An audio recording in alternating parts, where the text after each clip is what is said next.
അങ്ങനെ നാളെയാണ് Indian super league തുടങ്ങുന്നത്. എന്തായാലും നാളെ 5 മണിക്ക് വൈകുന്നേരം ബ്ലാസ്റ്റേഴ്സും മോഹൻ ബഗാനുമായിട്ടുള്ള മത്സരമാണ് അരങ്ങേറുന്നത്. എന്തായാലും ഫാൻ കോഡ് വഴി കളി കാണാം. പല ഭാഷകളിലുണ്ട്. അത് ഒഫീഷ്യലായിട്ട് തന്നെ മാർക്കസ് മർഗുൽ അടക്കം പറഞ്ഞിട്ടുണ്ടായിരുന്നു.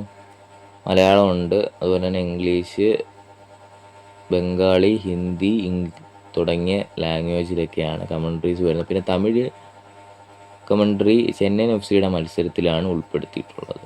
എന്തായാലും ഇതിനു മുമ്പ് തന്നെ ബ്ലാസ്റ്റേഴ്സ് സ്ക്വാഡ് അറിയിച്ചിട്ടുണ്ട്. ഗോൾ കീപ്പേഴ്സായിട്ട് വരുന്നത് സ്ക്വാഡിൽ സച്ചിൻ, അർഷ്, അതുപോലെ തന്നെ അൽസാബിത്താണ്. ഇവർ 3 പേരുമാണ് ഗോൾ കീപ്പർ ആയിട്ട് വരുന്നത്. പിന്നെ ഡിഫൻസിൽ നോക്കാൻ നേരത്താണെങ്കിൽ വൈമർ ഉണ്ട്, പുതിയ താരം, സന്ദീപ്, ഹോമി പാമ, സഗീഫ്, ജഗന്നാഥൻ ഇപ്പം റിസർവ് ടീമിൽ കൊണ്ടുവന്ന താരമാണ്. പിന്നെ ഐബൻ ഡോങ്ലിംഗ്, സുമിത് ശർമ്മ, നബോച്ച, ബികാശ്, ഇത്രയും പേരാണ് ഡിഫൻസിൽ വരുന്നത്. മിഡ്ഫീൽഡ്സിലാണ് ഒരുപാട് താരങ്ങളുള്ളത്. മിഡ്ഫീൽഡ്സിൽ Freddy, Bibin, Marlon, Danish, Salahuddin, Nihal, Matias Hernandez, Rowllin Borges, Ebindas തുടങ്ങിയ താരങ്ങളൊക്കെ മിഡ്ഫീൽഡ്സിലുണ്ട്. മിഡ്ഫീൽഡ്സ് വളരെ മികച്ചതാണ്.